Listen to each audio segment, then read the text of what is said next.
মানুষের কাছে কোনো জিনিস চাইলে মানুষ রাগান্বিত হয়, আর আল্লাহর কাছে বারবার কোনো জিনিস চাইলে আল্লাহ খুশি হন। আপনি মানুষের কাছে কেন, আপনার বাপের কাছে 5 বার একই জিনিস চান, দেখবেন বাপ রেগে যায়, হট বেটা কতবার চাই একই জিনিস, হট, এরকম বলে।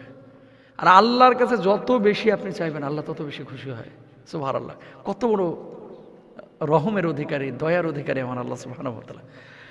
মানুষের কাছে চাইলে আপনি পাইতেও পারেন, নাও পাইতে পারেন, কিন্তু আল্লাহর কাছে চাইলে আপনি পাবেনই পাবেন। বলবেন হুজুর পাইলাম কই, এখনো তো মাস গেলে 20,000 কামাইতে পারতেছি না। শুনেন, যখন দেওয়ার দরকার, কোন সময় দিলে আপনি রাখতে পারবেন এটা আপনি জানেন না, এটা আল্লাহ ভালো জানেন। জমা আছে, এক সময় দিবেন, সেদিন বলবেন আল্লাহ আপনার পরিকল্পনা এত মহান, আল্লাহ আমি তো বুঝি নাই, আল্লাহ এই সময় দেওয়াটাই ঠিক আছে। সুবহানাল্লাহ। সুতরাং দোয়া আপনি চলমান রাখেন, দেওয়ার দায়িত্ব আল্লাহর। আল্লাহ ঠগায় না, মানুষ ঠগায়, আল্লাহ ঠগায় না। আল্লাহ দিবেনই দিবেন। আস্থাটা রাখা আল্লাহর কাছে চান, আল্লাহ দিবেন ইনশাআল্লাহ।